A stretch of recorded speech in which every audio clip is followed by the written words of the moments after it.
दोस्तों, एक और इंस्टॉलमेंट आपको मिल रहा है प्रतिशोध की राजनीति, उत्पीड़न की राजनीति, धमकी की राजनीति, खास तौर से निशाना बनाने का प्रयत्न श्रीमती सोनिया गांधी, श्री राहुल गांधी और कांग्रेस पार्टी को। हम सब जानते हैं कि अर्थव्यवस्था के मुद्दे, बेरोजगारी के मुद्दे, विघटन के मुद्दे, विदेश नीति के मुद्दे, अमेरिका से लेके चीन से लेके बांग्लादेश के मुद्दे इत्यादि इत्यादि, अगर आपको यहाँ से नज़र हटानी है, डाइवर्ट करनी है, तो ये इस प्रकार के उत्पीड़न, प्रतिशोध के मुद्दे आपको उठाने पड़ते रहेंगे। तो मैं अभी आपको बड़े सरल तरीके से बताना चाहता हूँ कि जहाँ कुछ हुआ ही नहीं, जहाँ कोई क्राइम ही नहीं है, वहाँ किस प्रकार से क्राइम की इजाद की जा सकती है। इसमें हमारे सत्तारूढ़ पार्टी के लोगों को और ईडी को एक नोबेल प्राइज मिलना चाहिए। ये एक अजूबा है, वन ट्रिक वंडर है। ये एक ही उदाहरण है जहाँ बिना एक पैसे के स्थानांतरण हुए, बिना एक मूवेबल या मूल संपत्ति इमूवेबल के स्थानांतरण हुए, जहाँ 1 मिलीमीटर तक किसी ने कोई फायदा नहीं उठाया, वहाँ एक मनी लॉन्ड्रिंग का ऑफेंस बनाया जा रहा है नेशनल हेरल्ड के विषय में। और ऐसा ये अजूबा है कि मैं समझता हूँ कि ये पहली बार वन ऑफ दी 7 और 8 वंडर्स ऑफ द वर्ल्ड में गिना जाना चाहिए। एजेएल से शुरू करता हूँ मैं। आप सब जानते हैं जानी मानी पुरानी कंपनी है, 50 वर्ष से उससे भी ज़्यादा एक मशाल लेके कुछ आदर्शों के लिए खड़ी है। नेशनल हेरल्ड ब्रिटेन के विदेशी रूल के समय में खड़ी थी, उसके बाद खड़ी है। और ऐसा होता है कई बार कि आदर्शवाद पे स्थापित संस्थाएं कई बार वाणिज्यिक रूप से, आर्थिक रूप से अच्छा नहीं करती। यही हुआ नेशनल हेरल्ड एजेएल के साथ। इन 50, 55, 60 सालों में उस आदर्श को ऊंचा रखने के लिए, कांग्रेस के आदर्शों को, उस मशाल को जलाते हुए रहने के लिए विभिन्न समयों पर एआईसीसी ने अलग अलग समयों पे 55-60 वर्षों के बीच में उसको लोन दिया एजेएल। वो लोन एक वक्त 90 करोड़ हो गया था। एजेएल कंपनी है जो सिर्फ नेशनल हेरल्ड नहीं चलाती, लेकिन जिसके पास अचल संपत्ति है पूरे अखिल भारतीय स्तर पे। तो ये निर्णय किया गया कि कैसे इस पुरानी मशाल वाली कंपनी को आर्थिक रूप से मजबूत किया जाए। उसके लिए ये आवश्यक था कि उसको ऋण मुक्त किया जाए, डेट फ्री कंपनी किया जाए, जो डेट 90 करोड़ की थी। इसलिए एक ऐसी चीज़ की गई जो हर कंपनी देश में करती है, जो ऋण होता है उसको इक्विटी में कन्वर्ट करो, डेट इनटू इक्विटी। ये संपत्ति है सब, इस संपत्ति का मालिकाना हक है मेरे पास, मैं हूँ एजेएल। ये संपत्ति भी यहीं रहती है, 1 इंच नहीं हिलती है, एजेएल भी यहीं रहता है। लेकिन एजेएल के लोन को इक्विटी में कन्वर्ट करने के लिए एक दूसरी कंपनी बनाई गई, यंग इंडियन। यंग इंडियन एक विचित्र कंपनी है, मैं आऊँगा उसके ऊपर।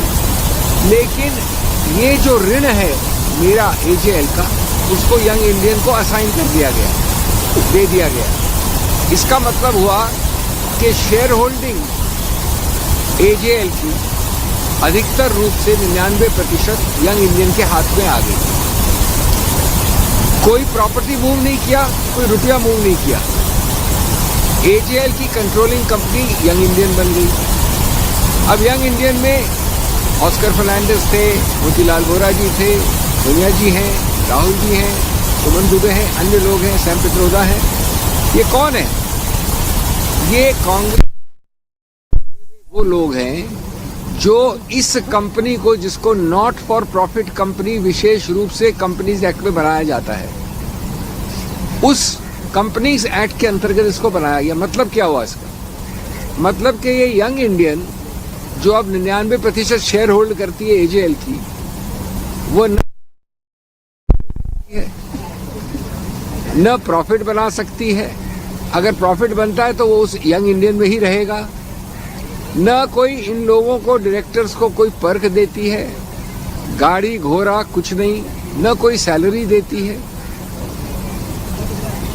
इस स्थिति में कहा गया है कि चूंकि एजेएल का 99% कंट्रोल यंग इंडियन में चला गया, इसलिए एजेएल द्वारा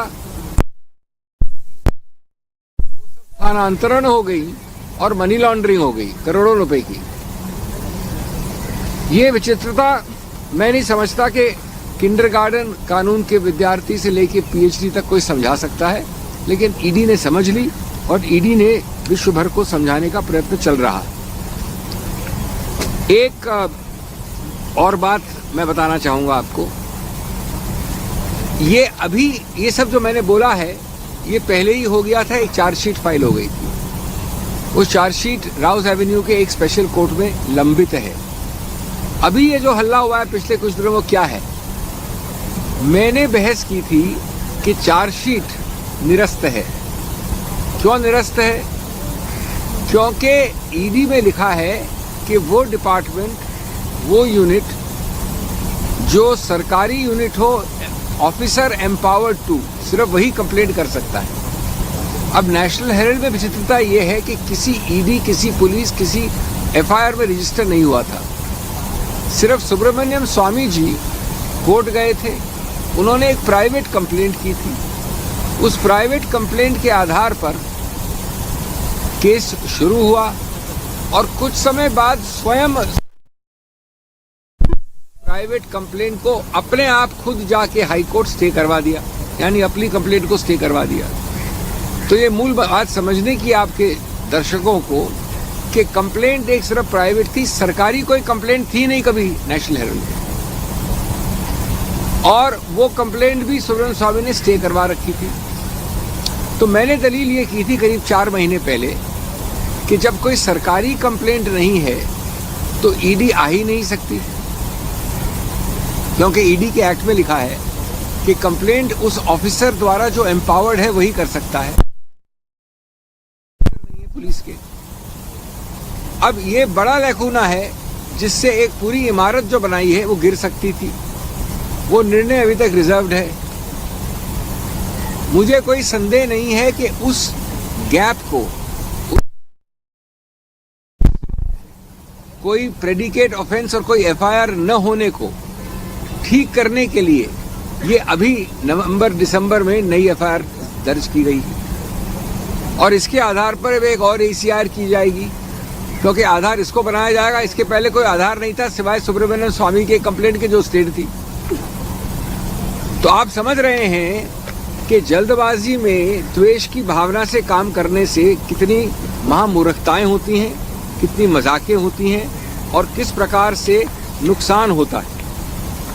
इसलिए मैं कहूँगा कि इसको आपको देखना चाहिए सही परिप्रेक्ष्य में। बीजेपी की राजनीति है विपक्ष को थकाओ, झूठ को सजाओ और एजेंसियों को नचाओ।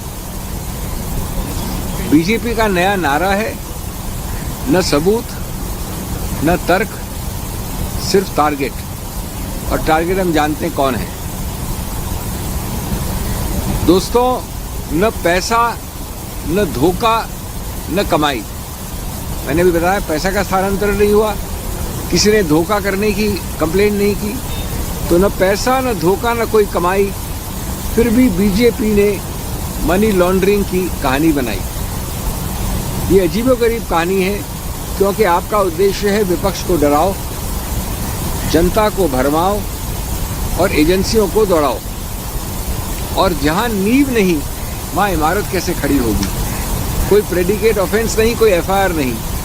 इसलिए एक और मूर्खता का प्रयत्न किया जा रहा है ये अभी वाली एफआईआर फाइल करके। इसमें अलग अलग खामियां क्या होंगी वो आपको बाद में मालूम पड़ेगी कोर्ट कचहरी में, लेकिन आज ये है। लेकिन मैं एक बात से खत्म करना चाहता हूं, आवाज को दबाओगे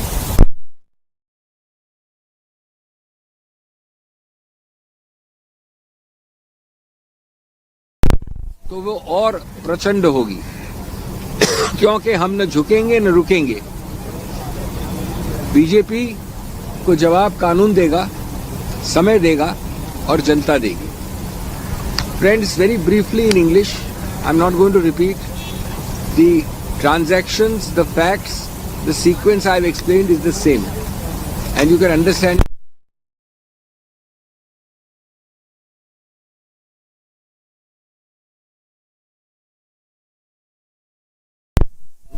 चल रहा है ना अभी।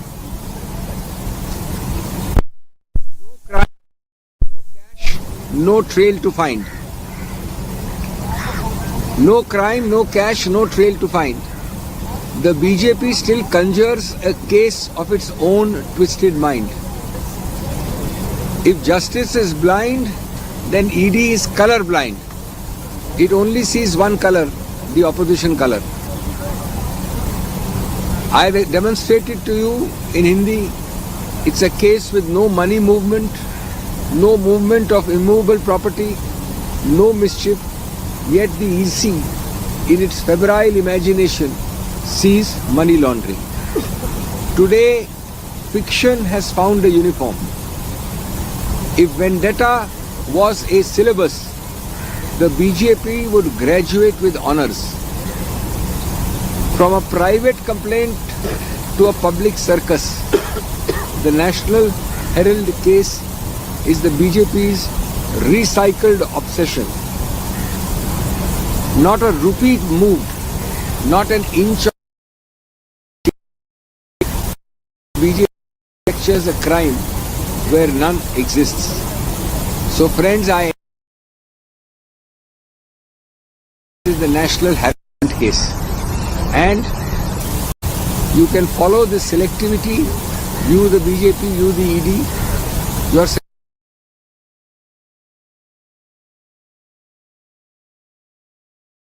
select never ends. Thank you.